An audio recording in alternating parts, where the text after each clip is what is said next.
سمپوزیوم خاورمیانه بهار ایران، موانع و فرصتها و سیاست آمریکا. مقامات ارشد نظامی، سیاسی و آکادمیک دولت‌های اوباما، بوش و کلینتون علیه جابجایی ساکنان اشرف در داخل عراق. تاکید بر مسئولیت آمریکا در حفاظت اشرف و ضرورت خروج مجاهدین از لیست وزارت خارجه. ادوارد رندل، فرماندار پنسیلوانیا 2002-2011، رئیس انجمن سراسری فرمانداران آمریکا 2008-2009، رئیس کمیته سراسری حزب دموکرات 2000. ژنرال جیمز تری کانوی، فرمانده نیروی تفنگداران دریایی آمریکا 2006-2010. آنیتا مکبراید، دستیار رئیس جمهور جورج بوش 2005-2009. توگو بست، وزیر ارتش 1993-1997. سارا سوال، عضو هیئت سیاستگذاری وزارت دفاع، استاد سیاست خارجی، دانشکده دولت، دانشگاه هاروارد، رئیس استادان در پروژه پاسخ به جنایات گسترده. لویی فری، رئیس اداره تحقیقات فدرال 1993-2001. سفیر میچل ریس، مدیر سیاستگذاری وزارت خارجه 2003-2005، نماینده ویژه در ایرلند شمالی. ژنرال شلتون، رئیس ستاد مشترک ارتش آمریکا 1997-2001 و هواداران، رئیس حزب دموکرات 2004-2009، کاندیدای ریاست جمهوری. روز شنبه 25 تیر ماه 16 ژوئیه به مناسبت سالگرد حکم دادگاه استیناف واشنگتن مبنی بر نقض حقوق مجاهدین در لیست گذاری توسط وزارت خارجه و دستور دادگاه برای بازبینی جدید، مقامات ارشد نظامی، سیاسی و آکادمیک دولت‌های اوباما، بوش و کلینتون در یک سمپوزیوم تحت عنوان بهار خاورمیانه و ایران، موانع و فرصتها و سیاست آمریکا سخنرانی کردند. سخنرانان بر ضرورت حذف نام مجاهدین از لیست وزارت خارجه آمریکا و مسئولیت ایالات متحده برای حفاظت از اشرف تاکید کردند. Good morning and welcome.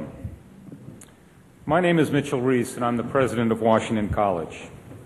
The title of today's session is The Middle East, Iran Spring, Obstacles, Opportunities, and U.S. Policy. Today we're gathered once again to bear witness and to speak out in defense of the people at Camp Ashraf and their continuing fight for freedom and dignity and justice.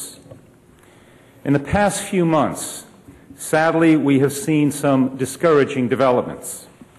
We have seen the increasing assertion of Iranian influence in the region and inside Iraq. And we have seen American influence with the Maliki government decline as the United States draws down its forces by the end of this year. But in the past few months, we have also seen some encouraging developments as well. Developments which allow us to take heart, to hope that the people at Camp Ashraf will one day soon receive the freedom and dignity they justly deserve. We've seen Congress become more actively and directly engaged on this issue. We've seen congressional hearings and the promise of ongoing investigations into the brutal treatment of Camp Ashraf's residents by the Iraqi government and the delisting of the MEK. We have seen a Spanish court draw international attention to those Iraqi officials responsible for the murders at Camp Ashraf this past April. We've seen a greater appreciation by the international community that negotiations are not possible with the Iranian regime over its nuclear weapons ambitions. We've seen a greater willingness by some American officials to assign direct responsibility to Iran for its actions, including the recent statement by Admiral Michael Mullen, the chairman of the Joint Chiefs of Staff, who said that, quote, Iran is very directly supporting extremist Shia groups which are killing our troops, unquote. And finally, all of us here today, in the audience and on this podium, are determined to continue to fight for the people at Camp Ashraf. As I've said before, this is not a partisan issue.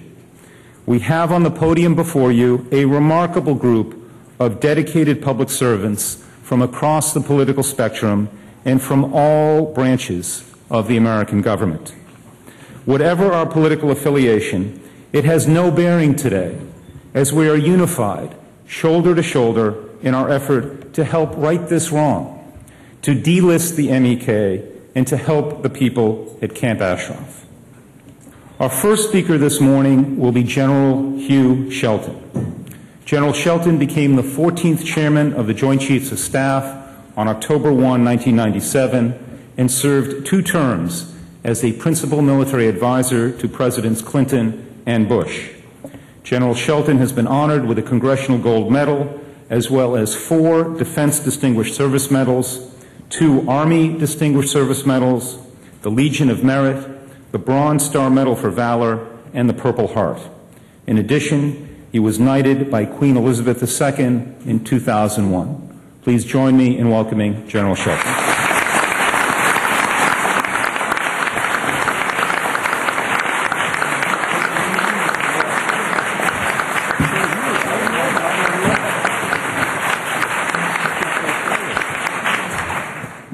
Thank you very much, Ambassador, for your very kind words, and thank you for a very warm welcome. It is truly great to be with you here in Washington today and to join such a distinguished group of colleagues. I'd also like to offer greetings to the residents of Camp Ashraf that may be watching or may see this later on. You know, there have been some substantive changes that have occurred in the political landscape and in the challenges that the Ashraf residents face since I last spoke to you or this group in May of this year. But some things have not changed.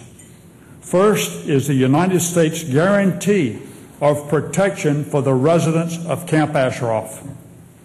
It is a commitment that we as a nation made and that we must honor if we are to sustain our reputation as a great nation and one that can be trusted to honor its commitments. As we all know, the residents of Camp Ashraf are individuals that provided invaluable information to the United States during the war with Iraq at its most critical moments. They are individuals that have placed themselves at great risk, not only themselves but their families as well, by voluntarily giving up their arms when they were asked to do so by the United States, when at that time they were guaranteed protection by us. And as an organization, we must remember that they are the ones that first alerted us to the nuclear programs that had been proposed by the mullahs, and as such, the regime might have those weapons today had it not been for their assistance.